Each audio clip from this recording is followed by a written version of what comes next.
Sejam todos muito bem-vindos a mais um episódio do Mentes em Ação, um bate-papo com pessoas reais que sonham, planejam, arregaçam as suas mangas e vivem dos próprios sonhos, fazem a coisa acontecer. Obrigado aos nossos parceiros, patrocinadores, e agora Nutrinha, a nutricionista que encontra o jeito certo para o teu emagrecimento. Cada pessoa é uma pessoa, cada pessoa tem o seu jeito de viver, cada pessoa precisa de um plano alimentar específico. E a Nutrinha encontra o plano perfeito para ti. @Create, 2Cs e 2Ts, um escritório de relações públicas que faz planejamento estratégico. Toda a estratégia da tua empresa, da tua vida, enfim, tudo que vocês precisam para se comunicar de maneira mais assertiva com o seu público-alvo. @Estúdios Combo, teu podcast, aqui no estúdio, na tua casa, na tua empresa, todo o material audiovisual, fotos, vídeos, tudo que vocês precisarem também para se comunicarem da melhor maneira possível com o seu público-alvo. E @BeWellBR, www.bewellbr.com.br, uma plataforma de agendamento online com psicólogos, e a BeWell atende tanto pessoa jurídica, empresas, colaboradores de empresas, quanto pessoas físicas. Inclusive, as empresas que vêm tendo atendimento com a BeWell vêm já mostrando resultados muito satisfatórios, porque colaborador feliz, mente em dia, a empresa funciona melhor e o resultado é muito melhor no final do mês. Estamos já no 102º, não sei agora, 102º episódio do Mentes em Ação. Passamos a barreira dos 100 episódios. Aqui embaixo no nosso vídeo tem um botãozinho para vocês se inscreverem no nosso canal. É muito importante, a gente quer chegar até o final do ano no número de 500 inscritos. Apesar de não darmos mais bola para números, né? Números são só números, é sempre muito legal, muito importante a gente ver o crescimento, a gente ver o desenvolvimento do nosso trabalho. Em 500 é um número bem expressivo na nossa visão. É um teatro lotado, é uma sala de cinema lotada, são muitas pessoas nos assistindo. Eu sou @Cesar.Camerini no Instagram, o Mentes em Ação também está no Instagram como @Mentes.emação, e também estamos no Spotify com todos os nossos mais de 100 episódios em áudio no Spotify para vocês escutarem quando quiserem, aonde quiserem, como quiserem. Não errei nada hoje, hein, Carlos? Retinho, hein? Tô recebendo no Mentes em Ação hoje uma dupla, né? São parceiros de negócios, têm desenvolvido um produto novo, um projeto novo, são da região do Vale dos Sinos, e eu quero dar boas-vindas a Pamela, o João. João, bem-vindo novamente ao Mentes em Ação. Acostumado, uma vez por temporada. Uma vez por temporada, é verdade. E a Pamela pela primeira vez aqui conosco, seja bem-vinda. Obrigada pelo convite. Muito obrigado. Satisfação, uma honra estar aqui. Realmente, melhorou muito a introdução desde a primeira temporada, diferente. Até parece que tu aprendeu a fazer, né? Cara, o João teve na nossa primeira temporada falando sobre o escritório, na época Camelau. Exatamente. E ainda um projeto antigo já, né? De 2023... que ficou para trás. Como é que ficou isso aí? Era uma fase de transição. Eu estava saindo de uma sociedade, e da sociedade que eu ocupo desde integrava desde 2012, e tinha uma questão de nome, né? Nome, marca, enfim. E como eu não tinha chegado a um consenso ainda com o meu antigo sócio, eu precisei me estabelecer com o meu nome, mas com uma marca própria, e foi um modelo de transição. O meu modelo de negócio hoje está alinhado com aquele projeto que tinha na Camelau, né? Uma estrutura baseada nos critérios do compliance, né? O compliance é uma ferramenta que é utilizada no direito. Eu passei para aferir e verificar as questões de integridade da empresa. Eu passei a utilizar os conceitos por um modelo de negócio mais, vamos dizer assim... Atualizado? Não é atualizado, é preventivo, né? Por uma série de critérios que eu identifiquei, e apliquei, então, os pilares do compliance para outras áreas do direito, né? Trabalhista, civil e tributário. Continuo na linha do direito corporativo. Então, mas agora, já resolvida a questão da sociedade, posso usar meu nome de novo, né? Tenho direito ao Entendi. uso da minha marca e agora sigo com esse novo nome. Pra mim, o legal do Mentes em Ação é explicar um pouquinho pra Pamela, assim. O Mentes em Ação traz, que nem eu disse no início, pessoas reais, né? Uhum. Por que reais? Todo mundo é real. Mas eu digo assim, tem um podcast, tem um canal numa mídia, tem um alcance que pode ser infinito. Vou chamar alguém pra conversar aqui, todo mundo, vou chamar um DJ, todo mundo pensa no Alok, e o César sempre pensa nas pessoas reais, as pessoas do dia a dia, as pessoas do convívio, né? As pessoas que a gente vai no aniversário, a gente se encontra na praia, então são as pessoas do nosso dia a dia que fazem a máquina girar, né? Quantos outros DJs tem só em Porto Alegre ou só na região metropolitana que sustentam a sua família e vivem daquilo ali mesmo? Então, a gente traz essas pessoas pra cá, pessoas que às vezes sentam aqui e dizem assim, nunca imaginei que eu iria num podcast. E tipo assim, Mentes em Ação, cara, é desse tamanho. Mas quem tá aqui, no meu lugar, no estúdio, a gente sabe o tamanho da diferença que a gente já fez na vida de tantas pessoas, com histórias das pessoas que são nossos convidados, que sentam aí nessas cadeiras na nossa frente, né? Sim, é legal tu falar isso, porque a primeira vez que eu recebi o convite, eu fiquei com esse pensamento. Mas o que eu vou falar lá sobre o que o meu... Exatamente. O que o meu business vai contribuir para o podcast do César? Não tinha esse conhecimento. E, claro que a minha dupla vindo junto, de trabalho e sempre juntos, te motiva a vir. Mas eu pensei muito sobre isso, sobre o que eu iria contribuir, o que eu ia trazer. E é legal eu ouvir que, além do nosso trabalho, a nossa vida, a nossa parceria e a nossa amizade, vai contribuir com muitas coisas aqui. E eu falo, eu quero saber da tua vida, né? Pra quem tá nos escutando, nos assistindo agora, eu quero saber da tua vida. O que tu fez, pelo que tu passou, quais as dificuldades, quais os perrengues, porque da tua vida pessoal, da tua vida profissional, quais os ensinamentos que tu passou. E ninguém melhor do que tu para falar sobre isso. Sim. O João é a terceira vez que tá vindo aqui. Ele veio uma primeira vez falar sobre o escritório na época. Ele veio uma segunda vez como co-host técnico de um assunto da advocacia, onde a gente entrevistou 2 advogados criminalistas. E o legal, que eu quis falar tudo isso, é que hoje ele tá voltando, 2 anos depois, para falar sobre ele de novo. E olha tudo que o João tem Num momento diferente da de vida mudança nesses 2 anos, desde que ele esteve aqui. Então, assim, o podcast, às vezes, tu pode, isso é uma dica que eu deixo para quem tem podcast, né? Tu pode convidar as mesmas pessoas de novo, porque aquelas pessoas já têm mais dias vividos, já têm mais experiências, já têm outras ideias, outros pensamentos, outra maturidade, porque hoje tu tem uma maturidade que tu não tinha 2 anos atrás. Com certeza. Né? E o meu negócio atingiu um nível de maturidade nesses 2 anos. Exato. Por conta das vivências de lá para cá. Exatamente. Então, sim, a maioria dos podcasts de sucesso reconvida. Vou esperar meu reconvite. Mas assim, Pamela, vamos começar contigo hoje. O que tu faz? Quem é a Pamela? O que a Pamela fez na vida até aqui para chegar no ponto que tá hoje? Tá, então eu sou a Pamela, tenho 32 anos, uma jovem. Carinha de 22. Eu sou formada em administração e eu comecei a minha carreira no mundo corporativo. Eu atuei em várias grandes empresas e eu digo que a profissional que eu sou hoje, a Soma é hoje, muito pelo que eu passei no mundo corporativo.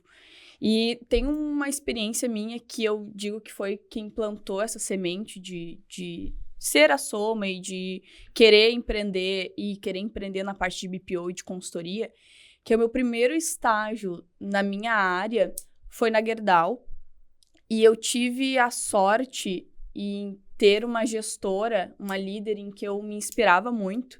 E isso é muito legal porque eu trabalhei em outras empresas em que o líder é um líder bom, mas eu não olhava para ela como uma inspiração. Então, a minha gestora da Gerdau era uma líder que eu me inspirava, achava ela muito inteligente, ela conhecia muito da área financeira, então, ali com o estágio, eu queria muito aprender tudo com ela. Então, eu digo que ali, esse primeiro estágio, esse primeiro contato com a área financeira foi onde plantou essa semente. Foi teu primeiro trabalho? Não foi meu primeiro trabalho, foi meu primeiro trabalho na área financeira. Porque eu comecei fazendo faculdade de engenharia de produção. Então, minha primeira experiência profissional não foi na área administrativa financeira, né? Sim. Então, esse estágio na Gerdau, Uma foi por essa líder ser muito inspiradora. Eu comecei como estágio, então fazia programação de boleto e eu saí da Gerdau fazendo uma atividade que a gente chama de caixa, que é controlar todos os pagamentos que saem da conta. Era uma atividade muito operacional, muito no processo mesmo, mas a Gerdau em si, ela plantou aquela semente de tipo, tu faz essa atividade, mas tu tem que estar sempre olhando para ela, de que forma eu posso fazer ela diferente. De que forma eu posso melhorar isso, de que forma eu posso ganhar tempo, de que forma eu posso errar menos no que eu faço. E isso plantou a semente do BPO, porque eu fazia a parte operacional, e da consultoria, porque tu tá sempre olhando pro processo com um olhar de querer melhorar Querendo aquilo. ou não, tu tinha já uma faísca ali de uma mente empreendedora dentro de uma empresa gigantesca. Sim, eu sempre tive vontade de empreender. Porque, ô João, tu imagina organizar boletos da Gerdau. Exato. Não, o volume era muito grande. Mas estagiário tem que fazer esse tipo de Sim. Prego por prego, né? E eu tive um crescimento muito bacana dentro da Gerdau. Eu acabei saindo quando eu fazia essa atividade de caixa. E eu sempre fui uma profissional nas outras experiências que eu tive, que eu nunca falei que eu não sabia fazer algo. Eu sempre vi isso como oportunidade de aprender, de me desenvolver. Então, eu acho que o pontapé inicial foi nesse meu estágio na área, que me fez gostar da área, aprender sobre os dois serviços que eu trabalho hoje, e também minhas vivências profissionais como um todo. Todas as outras empresas que eu passei, nada era eu não sei fazer, tudo de que forma isso pode... Empreendedor também, a resposta é sempre sim, né? De que forma eu posso... de que forma isso pode me agregar, sabe? Eu lembro que o Luca era pequenininho, eu sou mãe, né, o César e o João conhecem meu filho, tem 5 anos, e o Luca era pequenininho de colo, e eles me colocaram numa atividade que era negociar com fornecedor.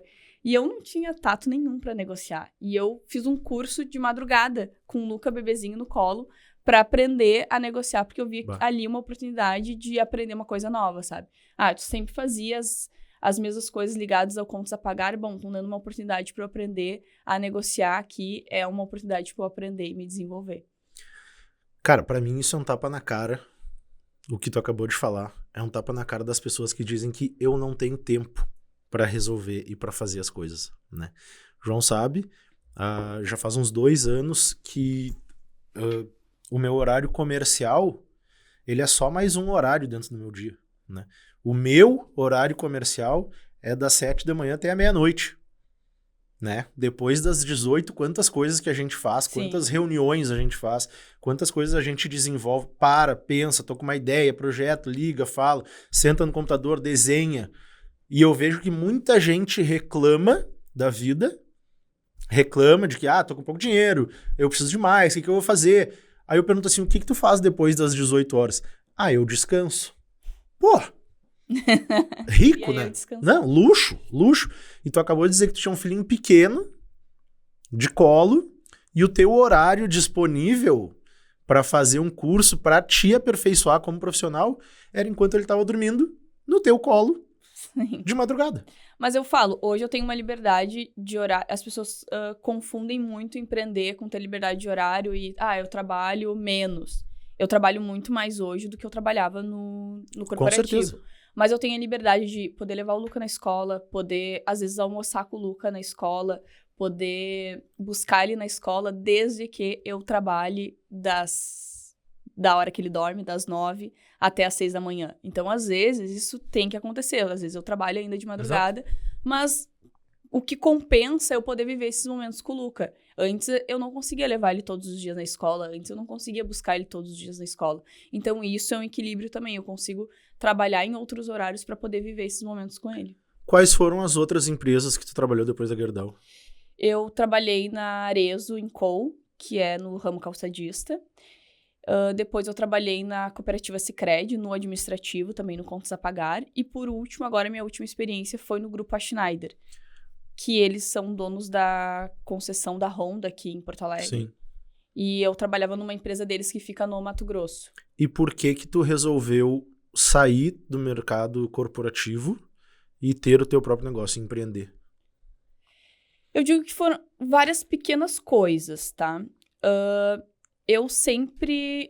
Como eu falei, trabalhar nessas grandes empresas foi uma escola para mim.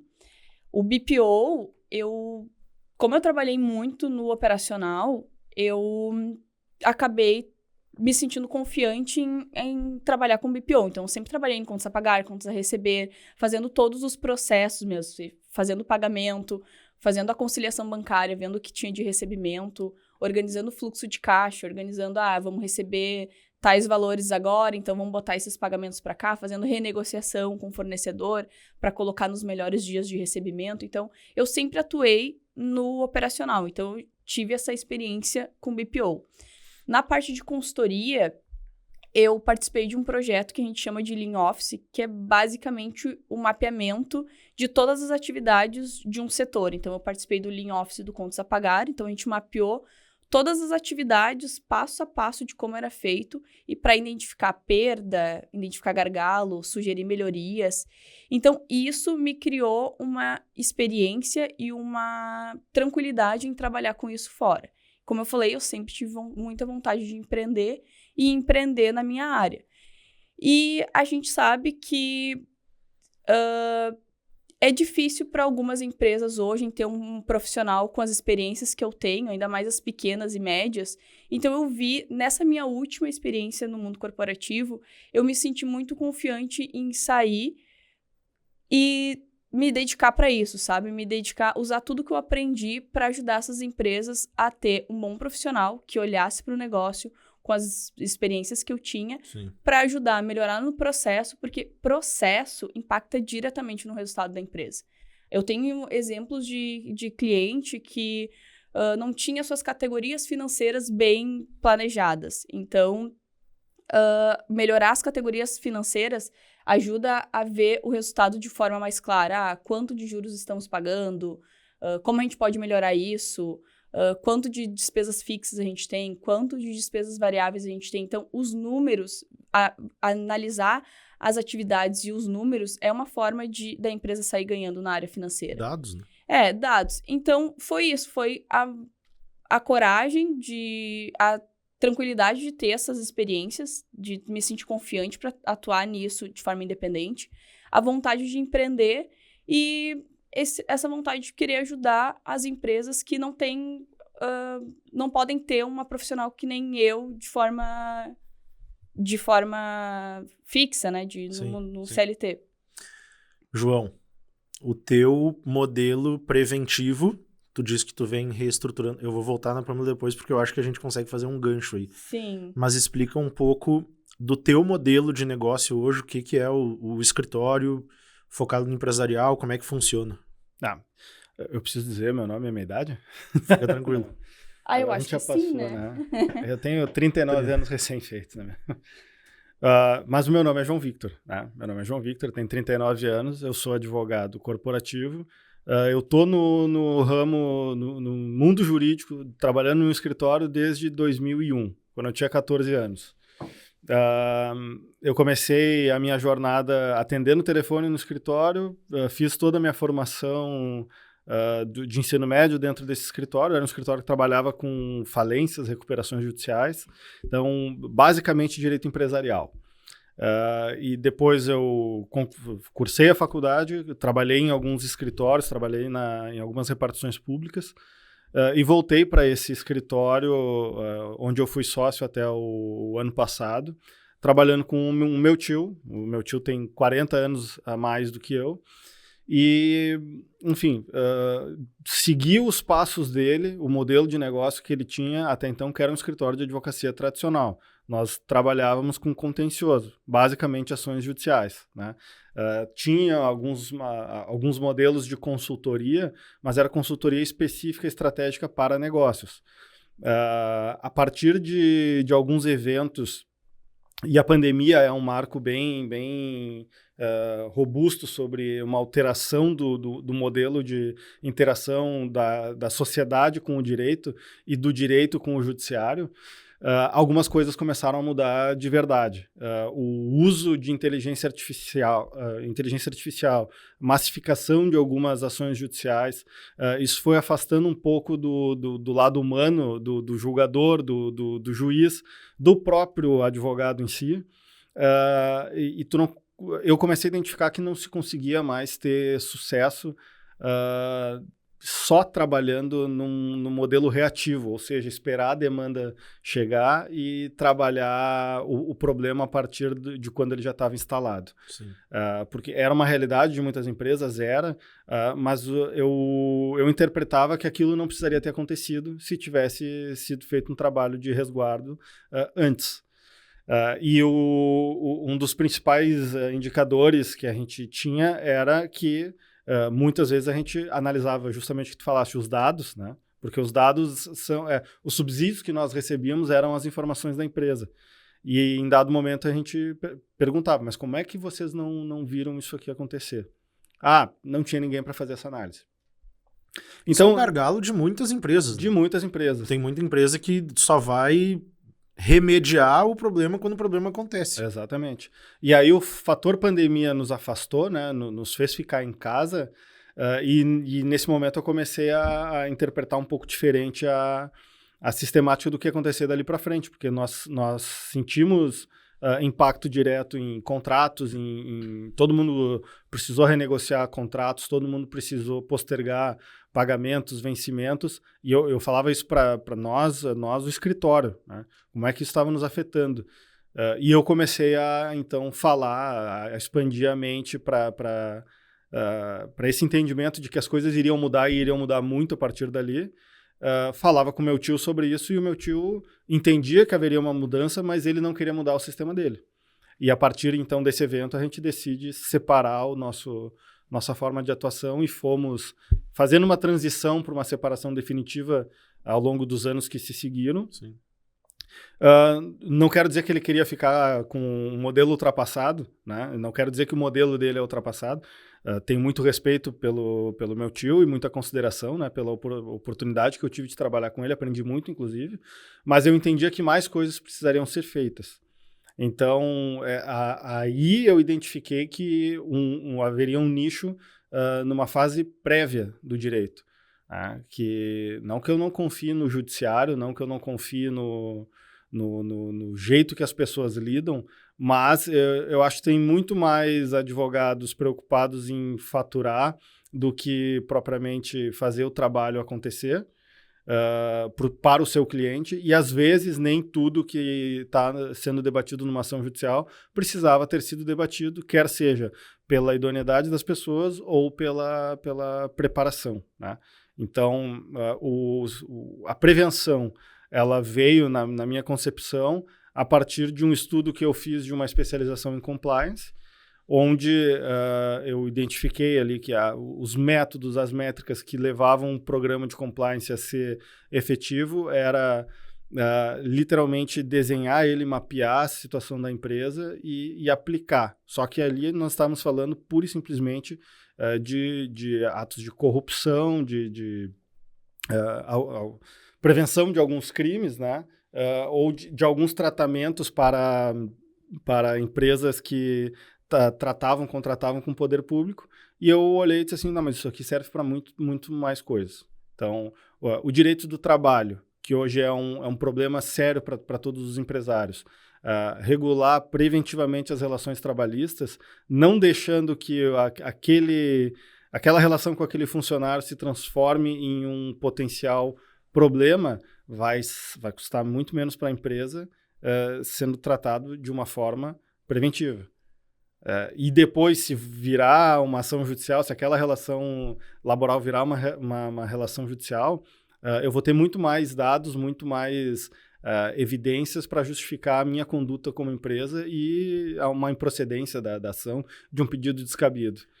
Assim como na parte tributária também, eu consigo antecipar o que vai acontecer porque eu estou analisando a conduta da empresa.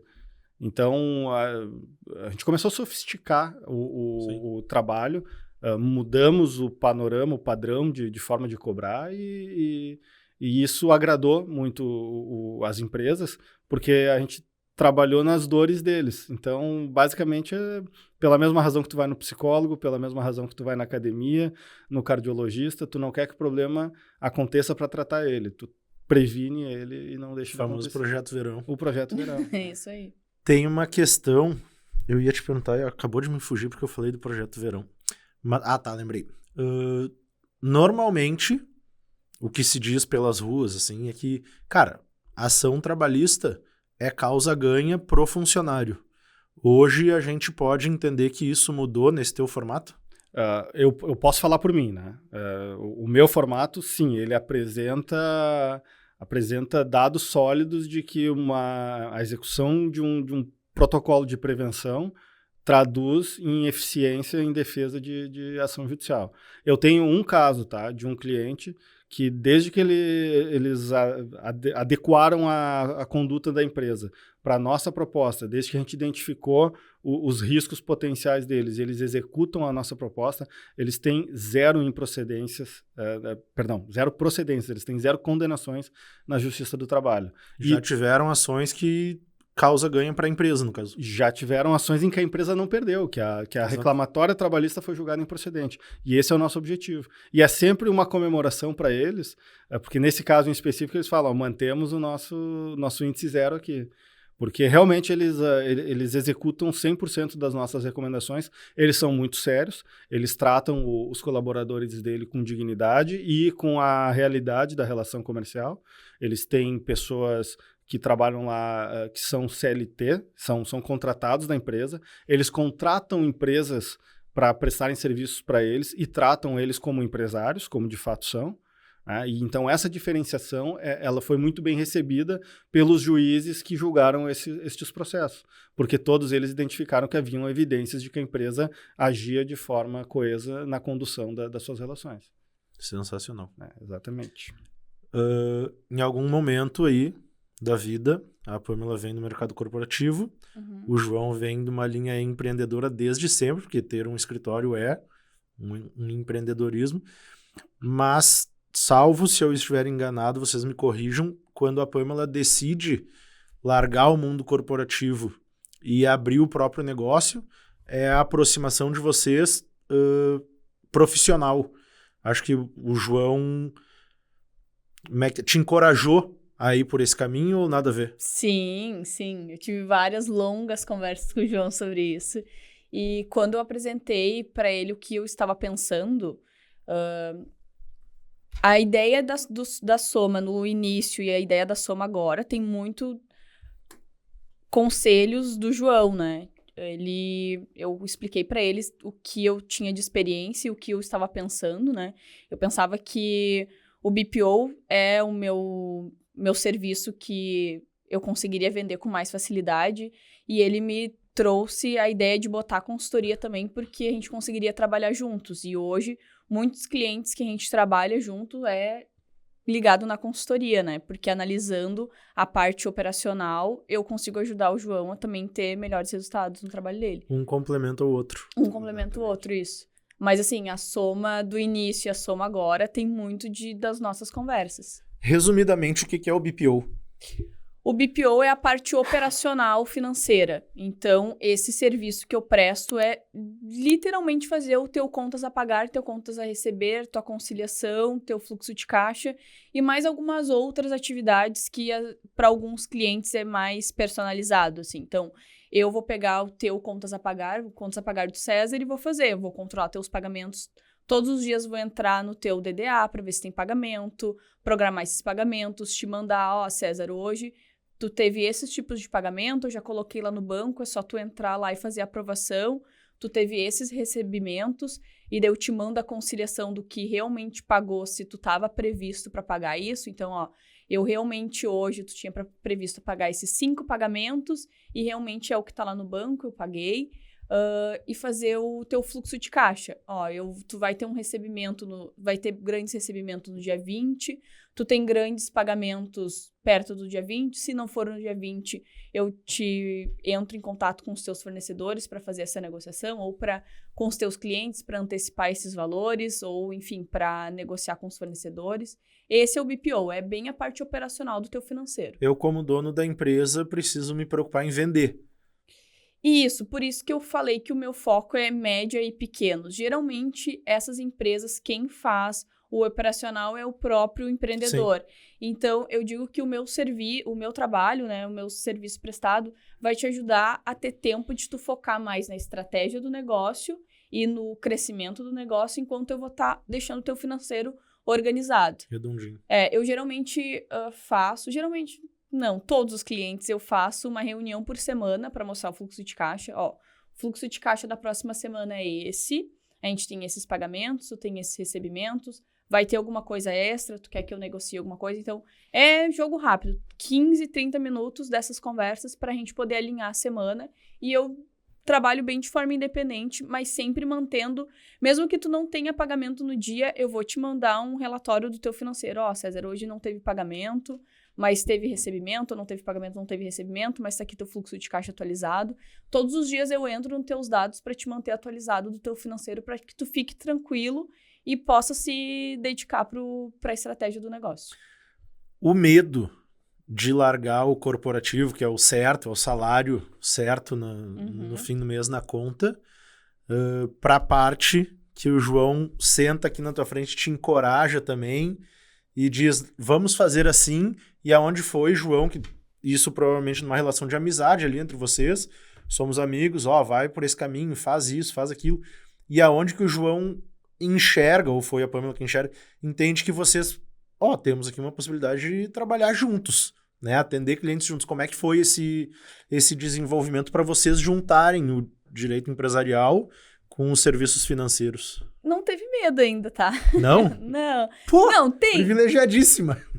Tem ali o frio na barriga de largar o corporativo. Mulher e mãe, cara, ela não tem medo de nada. É verdade.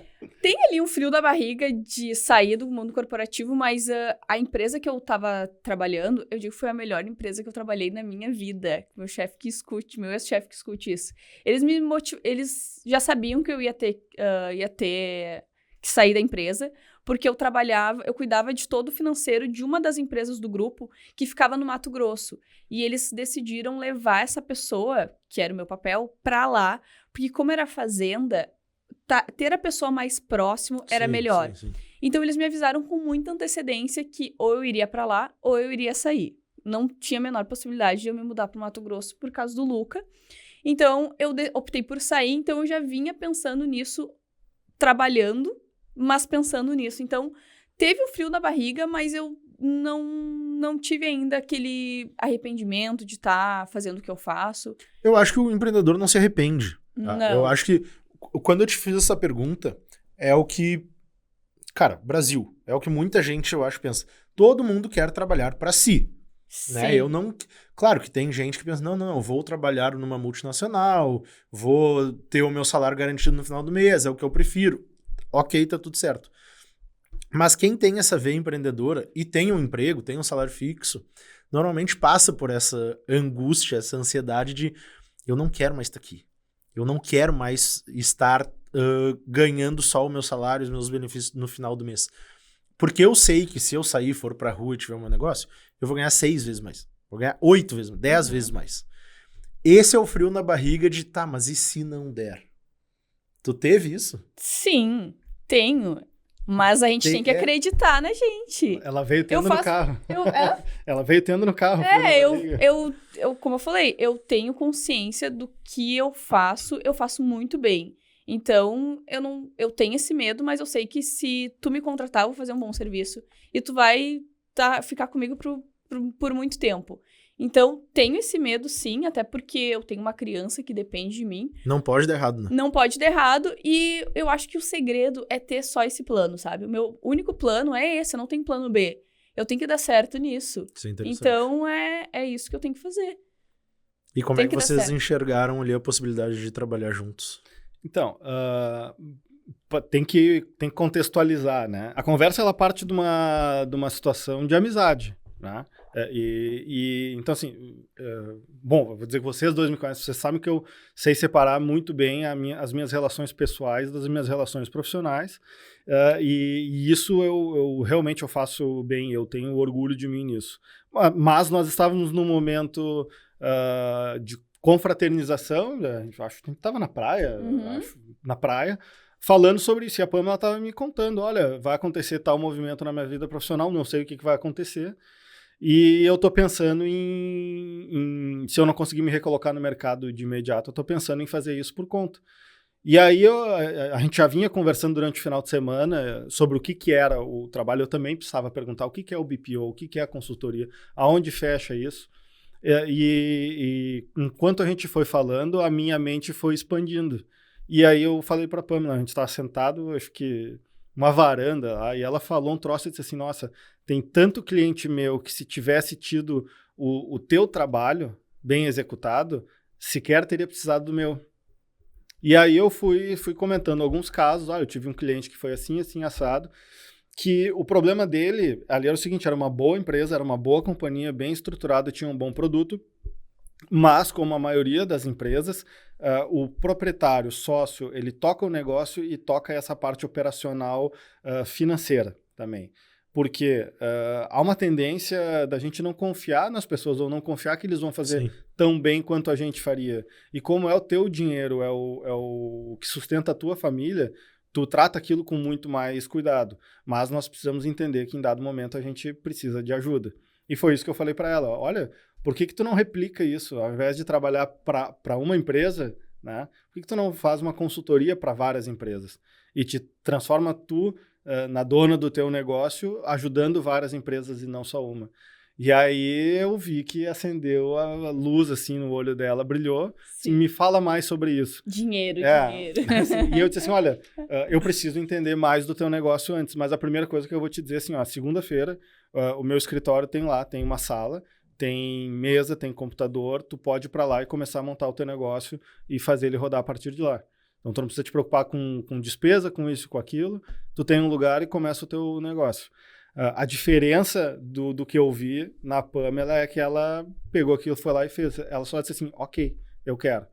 E 2, 3 semanas depois a gente estava conversando e ela me chamou para a gente almoçar e falar sobre isso. Lembra aquela proposta que tu fez? Eu quero aceitar. Eu disse, lembro, tá de pé, tá aqui a chave. Dei a chave do escritório e ela foi para lá. A partir daí nós começamos, e eu falei ainda, eu tenho um cliente para te indicar. Esse cliente foi muito importante, porque eu comecei a entender a necessidade da leitura da questão do aspecto da governança financeira numa empresa como uma fonte de auxílio para o meu trabalho. Para o teu.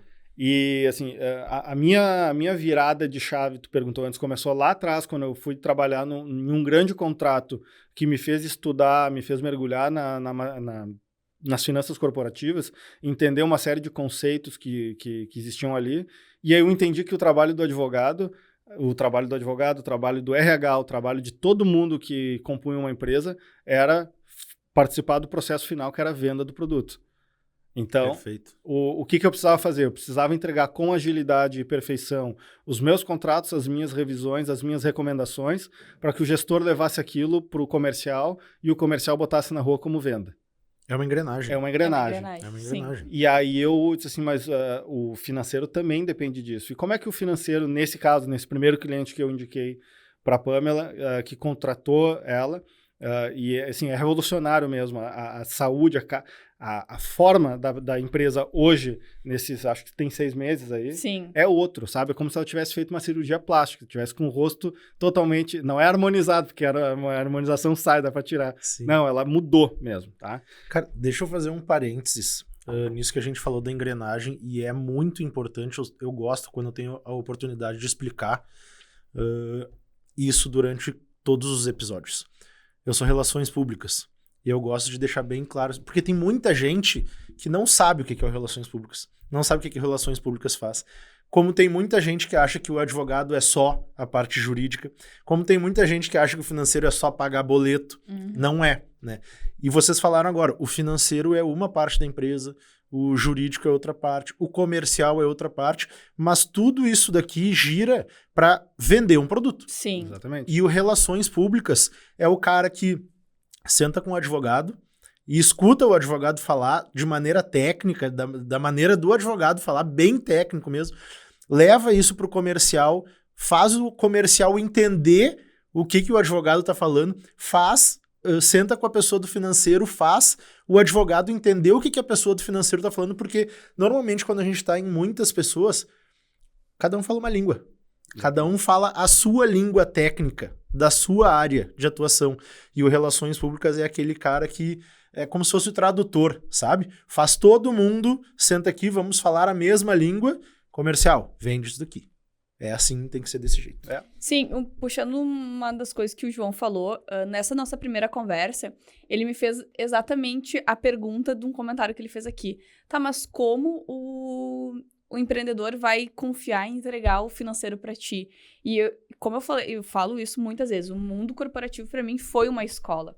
Então, muitas coisas que eu vivenciei no mundo corporativo, eu trouxe para as vivências dos clientes do João que eu atendo hoje. Então, eu falei para ele, João, eu não vou entrar na conta bancária do cara, colocar os pagamentos e eu mesmo liberar. Eu não vou fazer transferência. Eu entro lá, programo e a pessoa vai entrar lá e fazer a liberação desses pagamentos. Isso é uma questão de compliance. Eu não posso programar e liberar. E isso eu aprendi no mundo corporativo. Então, tudo para mim essa experiência no mundo corporativo foi importante para eu ser quem eu sou hoje dentro da Soma. Tá. Quer continuar no teu gancho? O que eu tava falando era literalmente disso, da gente começar a entender um pouco do trabalho um do outro, mas principalmente a postura, né? Tu chega em uma empresa e tu tem que ser bem aceito pelo diretor, pelo gestor, pelo sócio, porque o papel deles é entender que eles não podem concentrar tudo, que eles vão ter melhor performance, maior eficiência se eles entenderem algumas recomendações das pessoas que eles contratam para recomendar para eles, exatamente, mas o negócio é deles. Tá? Então, assim, as empresas que mais prosperam que eu conheci, o dono, o sócio, muitas vezes eles perguntam assim, eu gostei muito da tua indicação, eu vou levar isso em consideração e vou levar para o meu conselheiro, vou levar para o meu CEO, vou levar para o meu diretor executivo. Então, assim, são pessoas que na hierarquia da tomada de decisão estão acima deles, mas o nome é deles, a empresa é deles. Sim. Então, assim, isso é importante entender do seu lugar na gestão da empresa, que por mais que tu seja o dono, o herdeiro ou alguma coisa assim, tu tem que estar preparado para entender o negócio e buscar toda a base de informações para fazer o teu negócio girar conforme o propósito dele. Inclusive, contratar pessoas qualificadas que vão tratar o teu negócio como sendo seu. E aí é que vem a diferença. Assim, por que vocês se alinharam tanto? Sabe aquela coisa assim, mais importante do que a batalha é a pessoa que está contigo na trincheira? Então, pessoas que enxergam da mesma forma que tu, elas vão se alinhar bem contigo. Então, a gente vem aqui, a gente veio no carro falando sobre criação de filhos. A gente não precisava falar sobre o alinhamento do negócio, porque a gente faz isso no dia a dia e está bem alinhado. Aonde eu busquei a referência positiva e o resultado dessa parceria financeiro e jurídico. Hoje eu recebo um relatório que vem pelo departamento financeiro e eu identifico, nós estamos pagando isso aqui de hora extra por quê? Tu diz isso tu tá dando um exemplo prático da atuação de vocês dentro de um cliente numa empresa. Tá. Exatamente. Isso nos clientes que registram as horas extras. Isso, né? exatamente. Tem cliente do João que eu atuo que não registrava as horas extras. Essa era uma pergunta que eu ia fazer. Como é que é o impacto real, a atuação real de vocês no dia a dia? Leitura de dados. A Pamela, por exemplo, no nosso modelo de trabalho, tá? A Pamela entrou, eu estou pegando esse cliente em específico, foi o primeiro. A Pamela entrou lá, começou a fazer o mapeamento dela, identificou uma série de problemas aqui que precisam ser corrigidos. A correção desses problemas se transformou em dados sólidos para a direção, para a diretoria, ter uma dimensão da situação deles.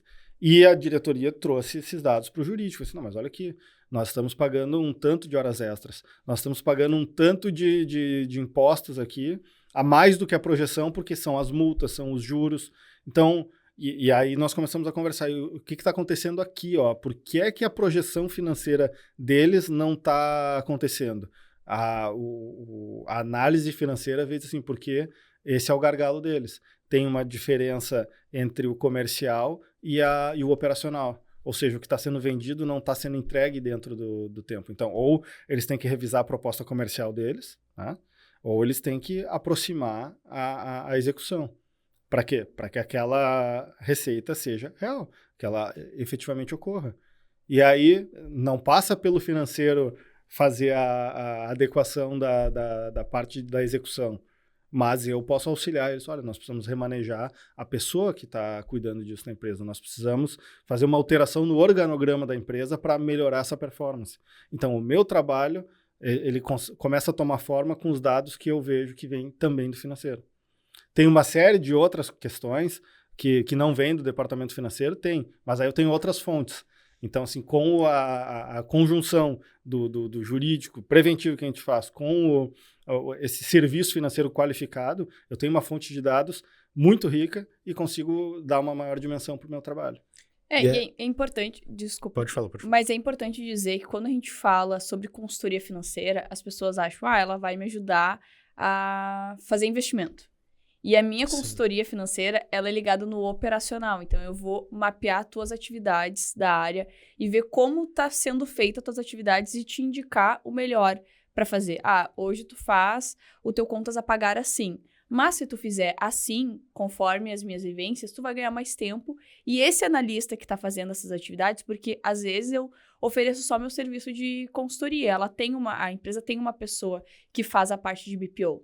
Então, se ela fizer o contas a pagar assim, ela vai ganhar tempo e ela pode fazer outra atividade. A gente pode botar outra atividade no escopo dela. Ou ela ganha mais tempo para ser mais analítica e cuidar dessa parte financeira estratégica, que é a parte de investimento. Então, a minha consultoria é bem ligada no operacional. E muitas vezes teve esse caso do cliente do João, que eu comecei a fazer um mapeamento do financeiro e eu identifiquei que o gargalo não estava no financeiro. Estava entre o comercial e a produção.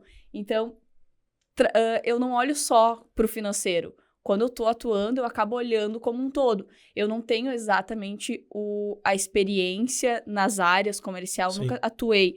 Mas com a experiência que eu tenho, eu sei identificar onde está o problema. E eu troco muita ideia com o João sobre isso. Eu trago os dados para ele e digo, olha, João, eu fiz esse mapeamento e na minha percepção, o gargalo tá aqui, o que tu acha? Nos clientes dele que a gente trabalha junto, eu consigo ter essa troca com ele, é muito bom. E quem levou a identificação desse problema para o cliente foram os dois juntos? Vocês? Ou foi o João? Como é que foi? Não, veio do relatório financeiro. Veio do apontamento financeiro, que não estava na operação financeira, mas pela análise que ela fez a partir da consultoria, ela identificou que tinha aquele problema e nós conseguimos trabalhar pelo campo.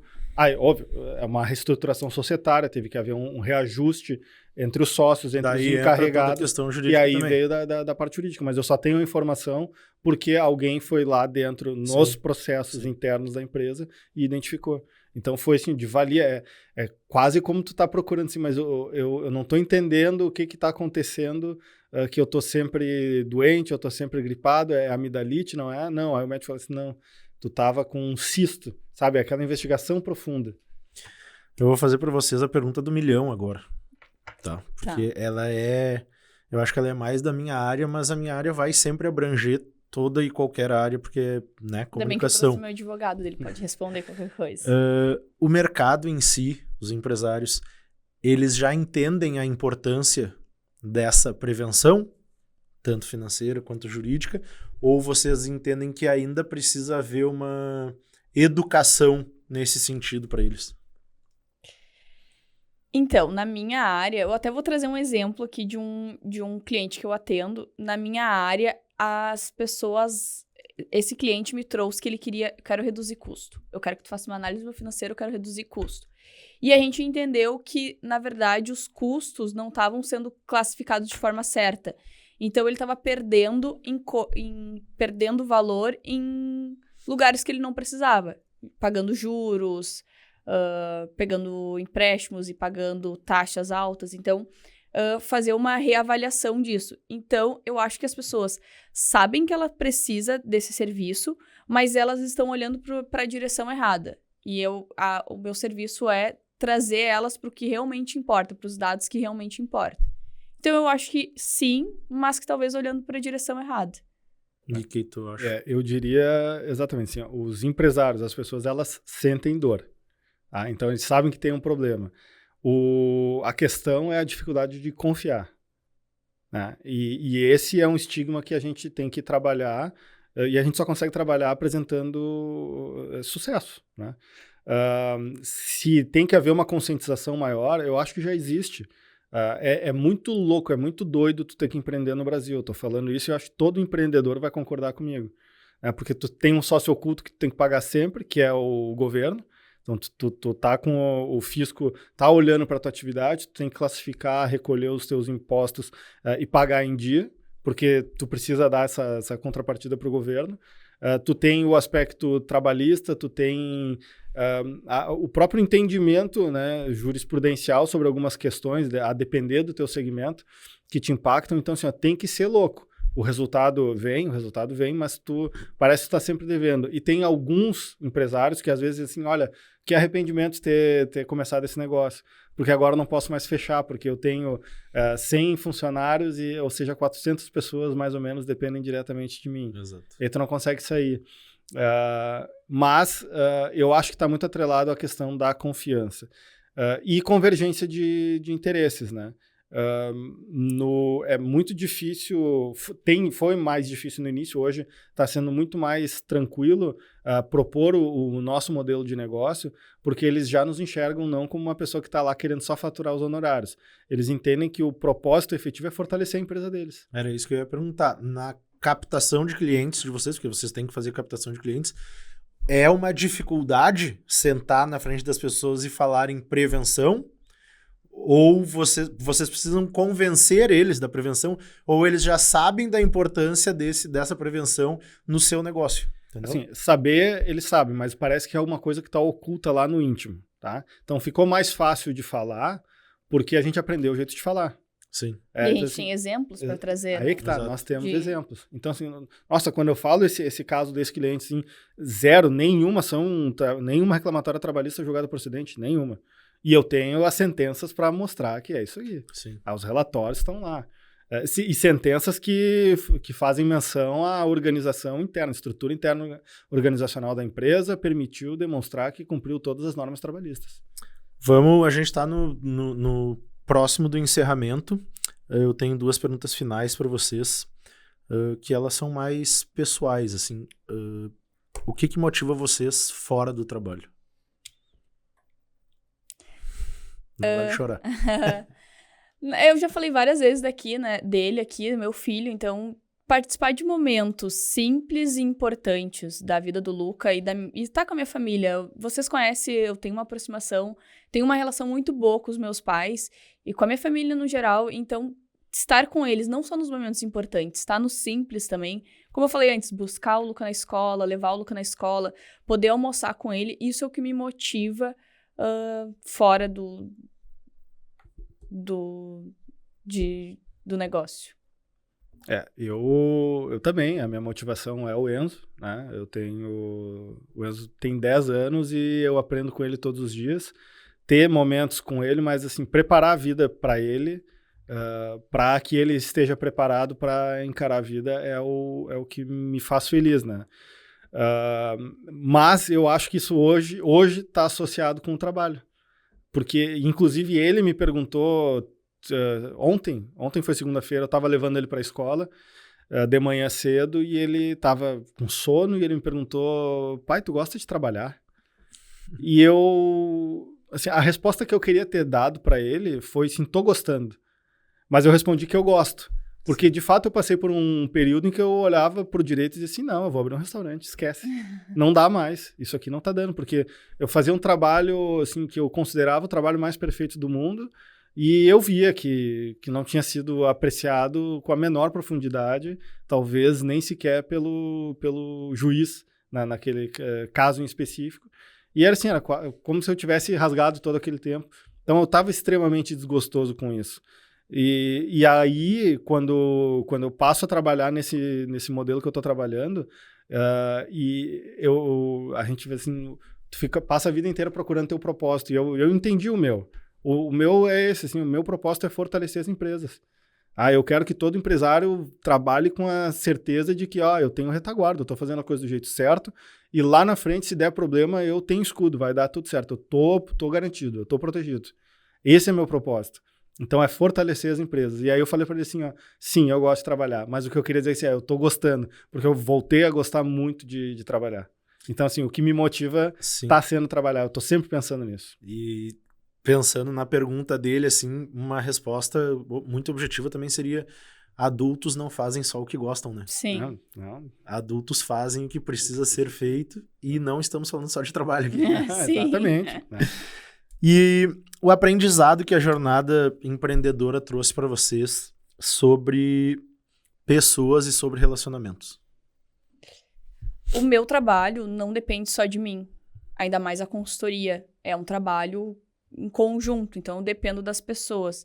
Então, eu acho que o ponto principal que eu aprendi tanto no corporativo quanto agora com a Soma, é entender que cada pessoa, eu dependo do resultado dessas pessoas, mas que cada pessoa tem o seu jeito de trabalhar, seus limites, as suas dores, né, o seu dia a dia é diferente do meu. É muito aquele meme da girafinha dentro da água, né? E daí tem um bichinho fora que é menorzinho e pergunta, tá fundo aí? E ela diz, não, tá no pescoço. Mas pra ela é a realidade dela. Então, é entender que cada pessoa tem a sua realidade, mas que eu preciso ter empatia pra entender, porque eu dependo delas pros meus resultados. Eu entendo que eu não tenho controle absoluto sobre todas as situações, né? Então, eu tenho que me posicionar 100% da melhor forma, da forma mais íntegra e mais disponível que eu tiver para fazer as coisas que eu me proponho a fazer. E isso, às vezes, é bem-vindo e às vezes não é bem-vindo, porque tem pessoas que te querem de um jeito e pessoas que te querem de outro jeito. Então, assim, tu tem que, nesse processo de saber se posicionar, tu tem que saber também dizer não e entender o valor que tu tem para um negócio ou para uma relação, entender o valor que a relação ou o negócio tem para ti também. Porque não é só porque tu quer uma coisa que tu vai querer ela de qualquer jeito. Então, tu tem um valor, esse valor tem que ser respeitado, e às vezes vai ter gente que vai querer muito o teu serviço, mas não vai querer pagar o teu valor. E tu tem que pensar muito em ti. Porque tem clientes que não valem o custo que tu vai colocar para eles se tu oferecer o que tu vai oferecer. Porque eu tenho um princípio meu que eu aplico na minha vida profissional, na minha vida pessoal, em todas as minhas relações, que é: se eu vou fazer uma coisa, eu vou fazer ela do jeito certo. Então, assim, só tem uma forma de fazer aquilo, que eu me dou 100% para aquilo, e eu vou buscar, com o máximo das minhas forças, fazer com que aquilo dê certo. Algumas empresas não vão estar preparadas para isso, outras estão preparadas, e é para essas que eu tenho que olhar. E assim como nas relações pessoais, nas amizades, a mesma coisa. Então, às vezes tu vai oferecer o teu trabalho, vai oferecer o teu serviço para uma empresa e ela vai te colocar numa situação de competição, não decidir ainda se eu quero o teu escritório ou o outro escritório. Mas, assim, eu quero muito os dois, porque eu quero muito os dois. Aí é uma questão técnica. Agora, assim, não decidir porque eu não sei qual vale mais a pena. Se ele desconfia do teu trabalho, torce para que ele escolha o outro, sabe? E nas relações também. Se a pessoa não sabe se tu cabe na vida dela ou não, torce para que não caiba. Sim. Porque tu tá ali numa situação de dúvida, nunca vai te beneficiar. Tu sempre vai estar devendo, parece que vai estar devendo pro cara que está te contratando, sendo que tu está fazendo o melhor possível para o negócio dele. Na vida, a mesma coisa, né? Então, o que eu aprendi é isso. Paulada, né? Paulada. Eu fiquei refletindo sobre outras coisas. Eu também já fui lá, né? Fui longe. Tchê, muito obrigado pela presença de vocês. Façam seus encerramentos, deixem seus arrobas aí para quem quiser dar uma olhadinha nos perfis, fiquem à vontade. O meu arroba é soma.serviçosfinanceiros. César, obrigada pelo convite, pelo segundo convite. Não só na minha vida pessoal, né, mas na profissional também. A pessoa teve que me convidar mais de uma vez para eu estar aqui, mas obrigada pelo convite. Eu É muito bom te ver aqui falando. A gente se conhece só no pessoal, mas te ver aqui falando é muito legal. E é isso. Não vou falar mais, senão eu choro. O meu Instagram profissional é @Camerini Advocacia. Bem simples, Camerini Advocacia. O meu Instagram pessoal é @jcamerini. Muito obrigado pelo terceiro convite. Eu espero estar aqui na 4ª temporada. Eu também. Muito obrigado, Pamela, pela parceria, porque está sendo muito bom. Eu falo assim, hoje é 8 de outubro de 2025 e eu estou escrevendo desde ontem a minha mensagem de Natal para os meus clientes em 2027. Então eu já estou com todo 2026 programado. Né? Eu sei o que eu vou fazer no ano que vem, já tenho tudo isso alinhado. Como eu falei, muito disso vem dessa baita parceria que eu tenho com a Pamela, que às vezes assim, a gente precisa de pessoas que façam sombra, mas que sejam luz também para nós. E a Pamela tem sido luz nessa minha caminhada profissional. Te agradecer muito, então, por isso. Espero poder estar fazendo a mesma coisa por ti, né? Eu te mandei um meme relacionado a isso, né? Sim, disso, né? Exato. E eu espero que assim, as empresas continuem acreditando. Tem pessoas que podem fortalecer o seu negócio e empreender ainda vale muito a pena. O Brasil é um baita país para se empreender. Tem muito produto, tem muito serviço e contem conosco se precisarem da nossa ajuda. Né? Acho que é isso. Mentes em Ação entrega um baita episódio. Tomara que quem tenha ficado até o fim aqui assistido, pense no seu negócio, pense no negócio de seus amigos, seus parceiros, suas famílias, encaminhem, compartilhem esse episódio para quem vocês possam achar que faz sentido, né? A gente teve um papo muito técnico aqui, de pessoas muito verdadeiras, né? Eu acredito, como Mentes em Ação, eu acredito muito nesse tipo de pessoa aqui. A gente vê muitos e muitos casos de pessoas, empresas se dando bem, ou seja, tendo dinheiro na conta bancária, e necessariamente ter dinheiro não é se dar bem, né? Sabe-se lá qual o incômodo ou o que as pessoas fizeram para ter esse resultado financeiro, mas eu sei que a gente consegue deitar a cabeça tranquila no travesseiro todos os dias. E eu acredito nisso, eu acredito em seres humanos, eu acredito em pessoas, e são essas pessoas que eu quero seguir trazendo no Mentes em Ação, são essas pessoas que eu quero seguir me relacionando na vida. O nosso pai nos ensinou que relacionamento vale mais do que dinheiro. Exatamente. Né? E tá aí um aprendizado já de 20, 30 anos na nossa vida. Então, Pamela, muito obrigado por ter vindo. Não foi difícil falar sobre ti, sobre o teu negócio. João, mais uma vez, obrigado por ter estado presente aqui. Sei que tu tá numa fase de muito, muito, muito trabalho, pouco tempo disponível, então é sempre importante a gente receber pessoas que se dedicam assim um pouquinho para nós. E é isso, gente. Nosso Mentes em Ação está no Instagram como @mentes.emação. Eu sou @cesar.camerini.